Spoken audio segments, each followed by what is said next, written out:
beast! Ah!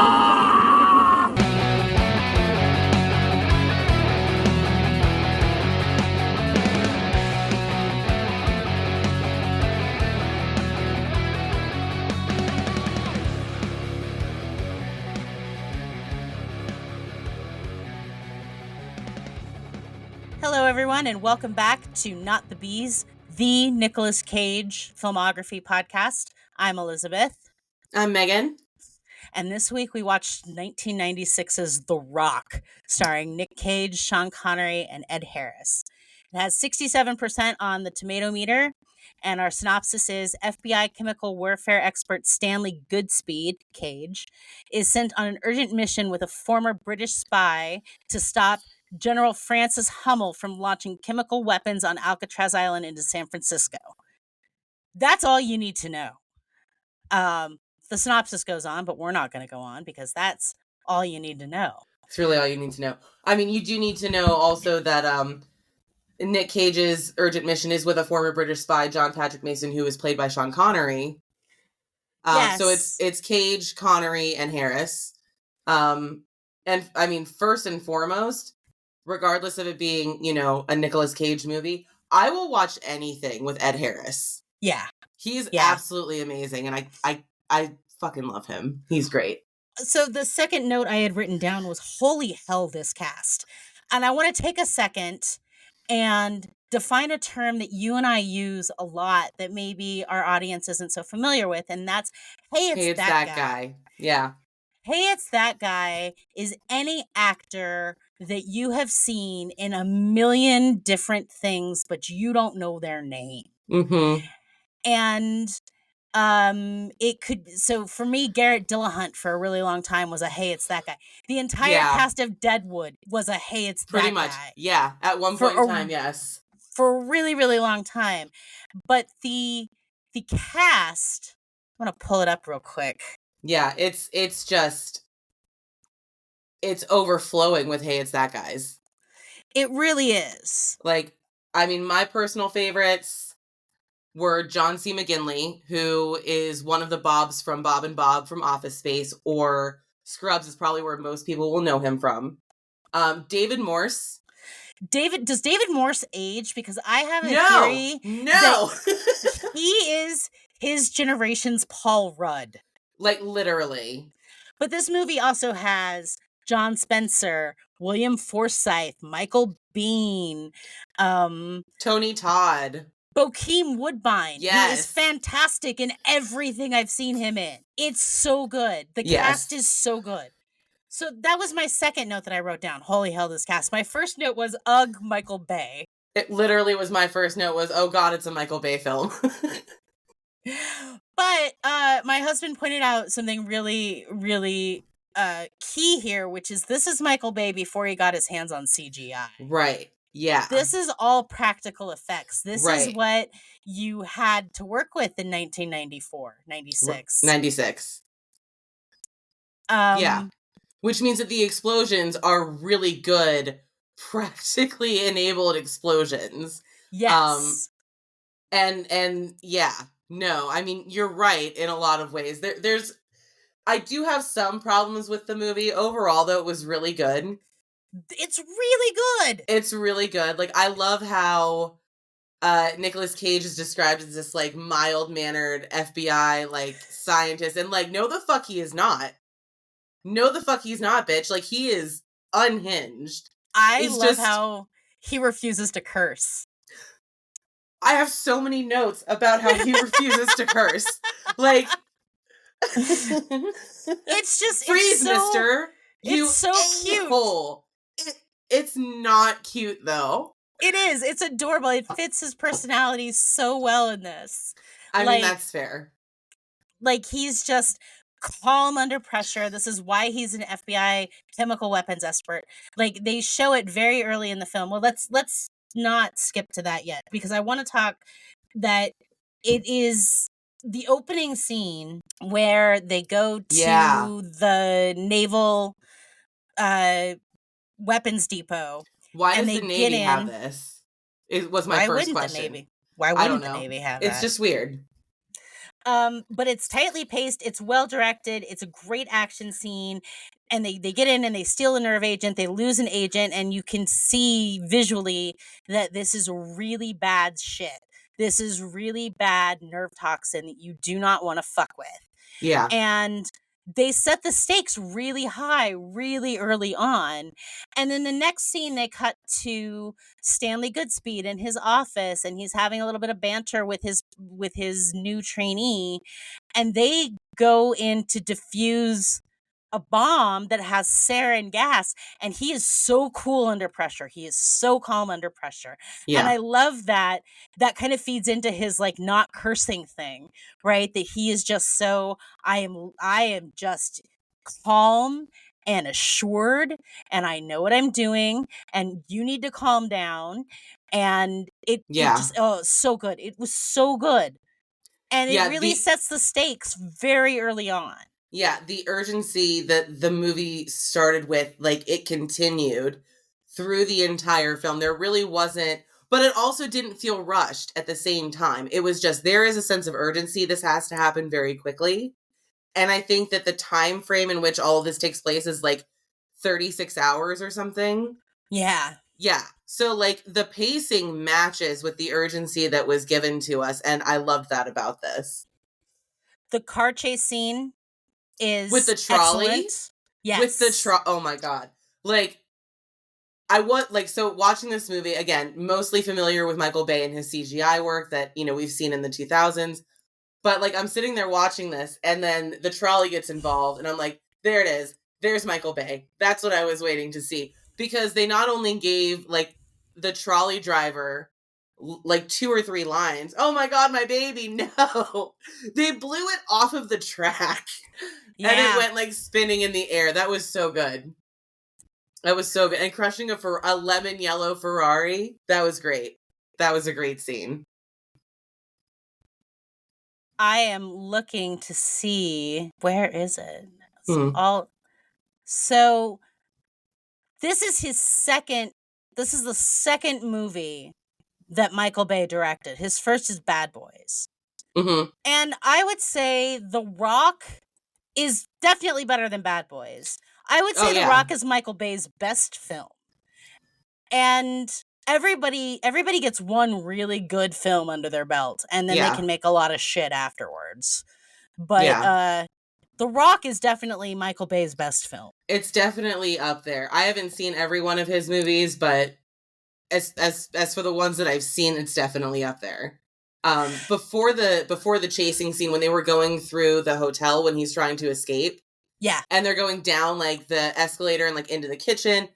First of all, the poor waitstaff on that escalator getting bum rushed twice. Also, secondarily, and probably the most important, literal red shirts. Yeah. Like, I died. Like, I had to pause the movie. I was laughing so hard. That's so good. So Sean Connery escapes, and Nick Cage is able to track him down, figures out that he has an next of kin. He has a daughter, and he follows them to the Gallery of Fine Art. Yeah, I think. And my first thought was, holy shit, is that Claire Forlani? Yeah.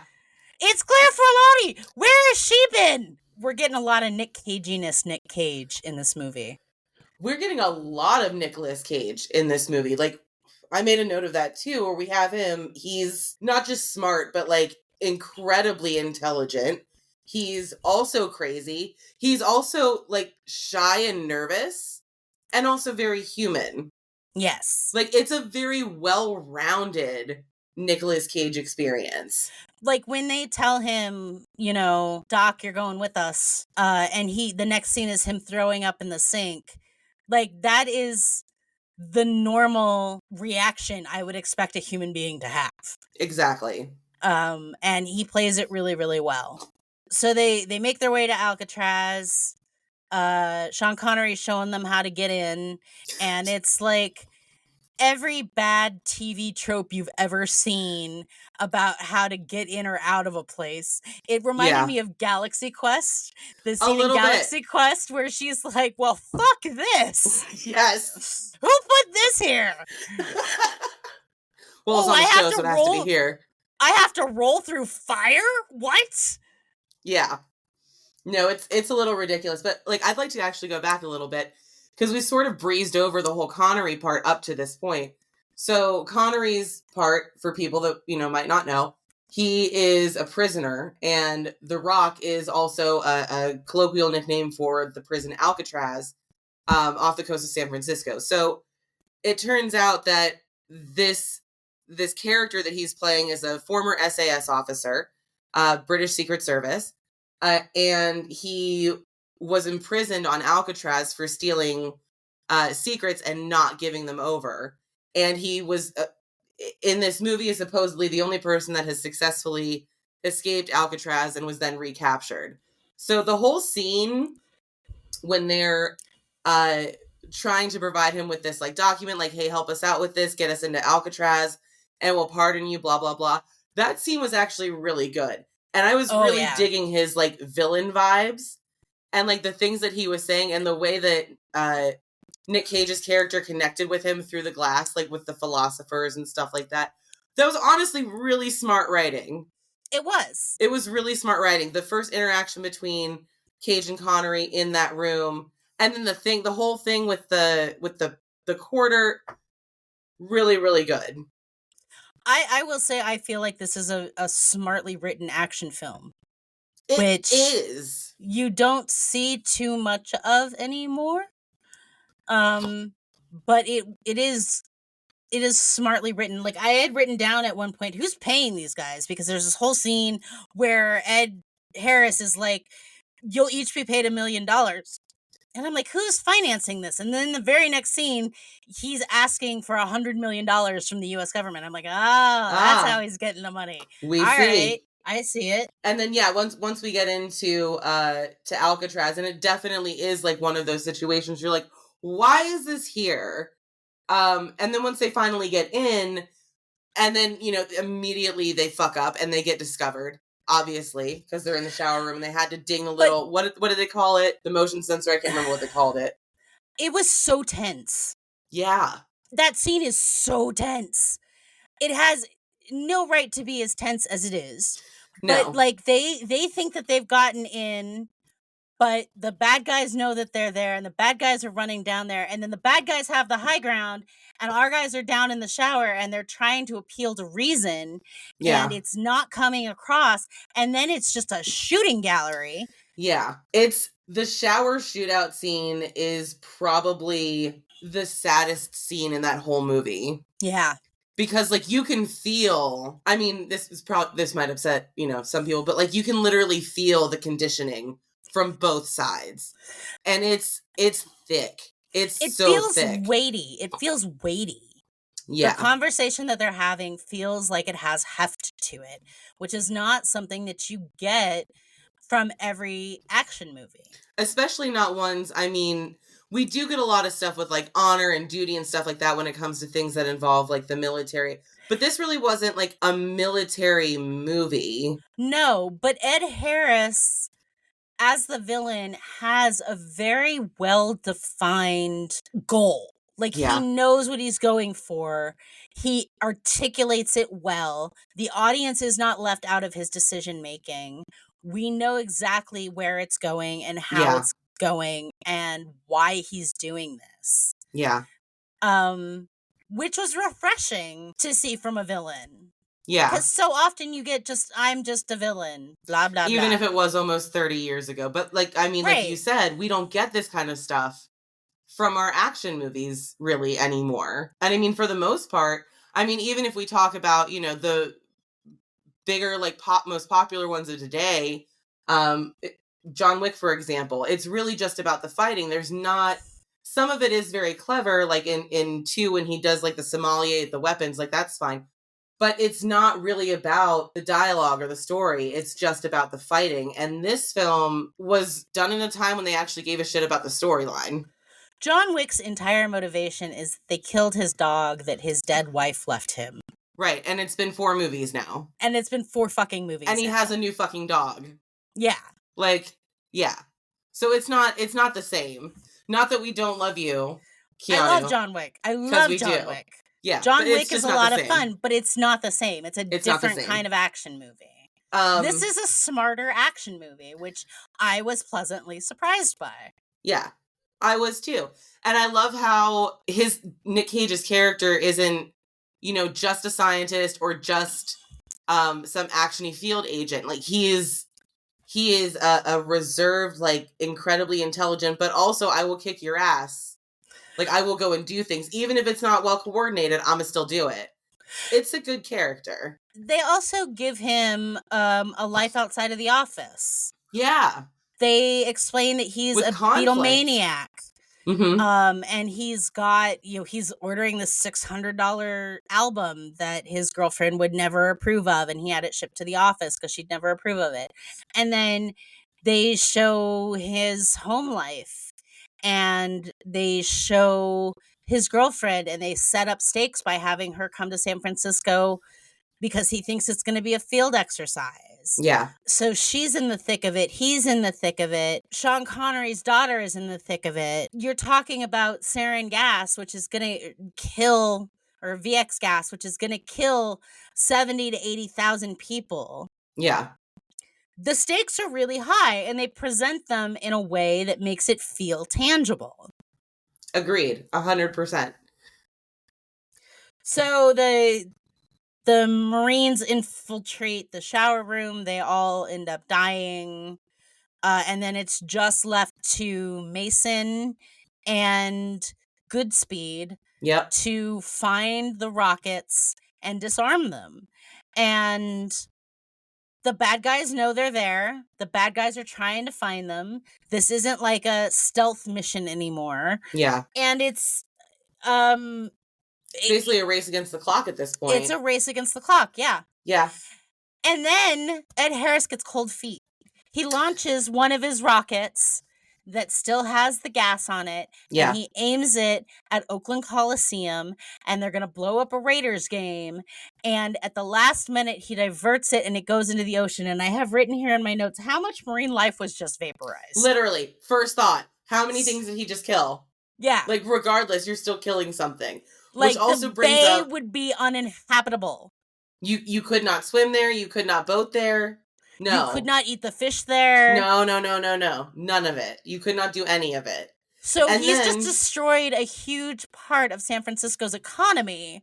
And their ecosystem. Whether he's killed a person or not. Right. And then on top of that, at the end of the movie, when they've got the green smoke and the what are they, F-15s that are coming at them, that are about to drop those, thermite bombs, and one guy actually deploys, and they hit the one side, like, it's okay, the hostages weren't over there. But wait a second, Alcatraz is not that big. And do you know how hot thermite burns? Like, it probably melted that entire side of the island off. Probably. And, like, also, weren't there rockets on that side of the building? So didn't you, like, I understand, like, you're combusting it, but, like, there was a scene when Goodspeed is starting to take apart the navigation system from the rockets, and he pulls out the core, which has all of these little ampules, and yeah, he said really elegant mother of pearl design. It's really unstable. Like, that's great, but like, it's beautiful, but it's impractical, is basically like whatever he said. So if they're fragile, wouldn't the shockwave, because that's a fucking bomb. That whole island shook. And so regardless of where it hit, he hides the last string of pearls under a on the lighthouse. On the lighthouse. So the movie goes off the rails a teeny bit. Yeah, it does. It really does go off the rails a teeny bit. I did not understand Captain Darrow's motivation when Ed Harris is like, we bluffed, they called, there is no money, this operation is over. And Captain Darrow is like, this operation's not over until I say it's over. I don't get his motivation. The Pentagon won't pay. They will not pay money to terrorists. We bluffed, they called. Why kill all the people in San Francisco? Like, you should just try your escape at that point. I mean, you should, but I think that was a device so that we could have everybody take each other out. Because that scene was boss. It was. It was. When Mason and Goodspeed are watching and like everybody's just like standing off with each other, and then they just shoot each other, and like one guy survives, 2 guys survive. Like that was a really good scene. Speaking of standoffs, if we go back a few minutes before that, when Harris and Connery have their standoff on the rocks outside, and he's like, I'm the last of the rats. Well, Nick's off trying to find, the last cache of 3. And that was also a really good fucking scene. The standoff between them, the banter, the dialogue was just chef's kiss. It was so good. So I do have a couple of issues with the movie as far as how it wrapped at the end. So it's the last missile, right? No. Maybe it's not the last missile. Well, at the lighthouse, it's the last missile. Yeah, it is the last missile. So he takes it out. One of the ampules falls off. He grabs it, which, I mean, scary, right? Heart pounding. But then he puts them somewhere that's, quote, safe. And then he takes the loose ampule and puts it in his breast pocket. Yes. Before he full on body rushes another dude. I thought that too. Yeah. And I was like, why are you doing this? Not that it wasn't cool that he then shoved the ampule into the guy's mouth. That was so cool.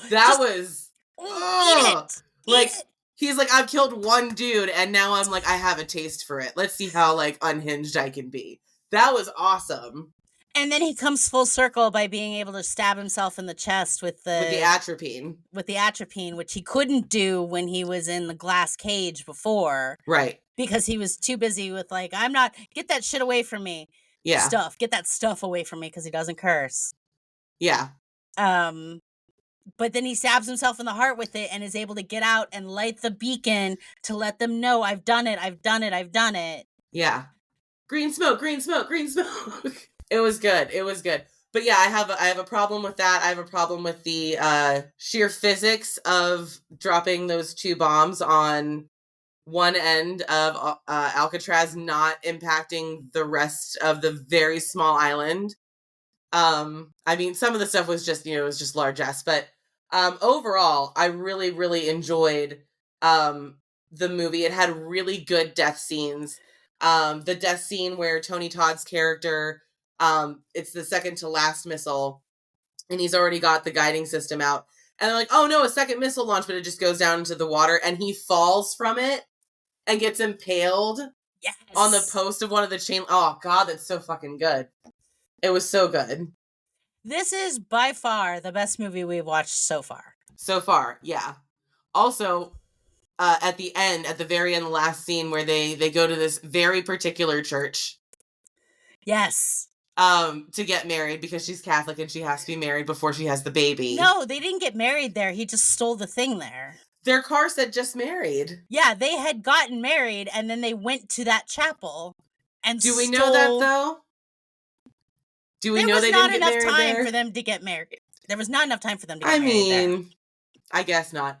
But I think it's really cute that it's the second movie that we've watched so far where there's been a scene where his character desecrates a church. Yeah, they do. I just think it's funny. All right, we should start keeping count of how often Nick Cage desecrates a church. We honestly should, if we see any kind of like. All right, I'm gonna add that to the spreadsheet. If I notice any other trends, I'll let you know. I mean, obvious ones I think we shouldn't include, like alcohol. Also, the scene after the sarin gas, when he's at home and he's just like sitting in that chair and like you don't know if he's got clothes on or not. He's just like basically wearing a guitar. Yeah. I don't think I've ever seen Nicolas Cage that unclothed before. And I also didn't know that I needed to. So he's just like a rug. I could lay on that rug all day. Sorry, no, strike that. No. No, keep it in. Keep it in. Let's not do that. I also really loved the use of green. Like the As whole a thing motif? was. Yeah. I really enjoyed it. I think that it added something to it. I liked that Connery got a chance to be a James Bond again, a little bit. You saw it a little bit. Yeah. And that the hostages supposedly lived. And like, you know how like sometimes like there are good movies and then like you expect there to be like conspiracy theories about things that happened because it was never really like explained or whatever. After I watched the movie, I went on like, I mean, it wasn't, I'm going to call it a deep dive, but it probably took me 5 minutes because I was like, I'm done, to see if there was anything about like the logistics of how the bombs hitting that part of Alcatraz, and it doesn't exist, and I'm disappointed. Oh no. I'm so disappointed because like I need So to know. if you listener know anything about thermite bombs, please write in and tell us. Yeah, or if you have information about, you know, where all of the bombs were situated in Alcatraz. I went back and watched. I saw one scene where they pointed out, oh, they're in this room because we can read it on the signatures. How did they know where the other ones were? I don't know. It was a thing that I was looking into and I couldn't find it. They had to find them. They couldn't find them. Remember? Like they had to search for them. They had to search for them. Yeah. I don't know. It's just boggling my mind. It was a good movie though. I really enjoyed it. I think if I had to grade that movie, I'd probably give it a solid B+. I'd give it an A. Would you give it an A? I would give it an A. I really, really would. Let me see. Let's find our spreadsheet here. I could go to a B. I would give the movie a B, but I would give Nicolas Caging overall definitely an A. Yeah, I think the Nick Caginess of it is an A. Absolutely. All right, so that's our score. Our score is the film is a B+, and the Nick Caginess of it is an A. Absolutely. Well, I think that's it for this week, Megan. If you like what we're doing and you want to support us, we now have a Patreon. You can go to patreon.com/notthebees. And if you want to follow us, we have an Instagram at notthebeespod, where we'll post pictures from the movies that we're doing every week. So that's it for this week. I'm Elizabeth. I'm Megan. And we will see you on the next episode of Not the Bees.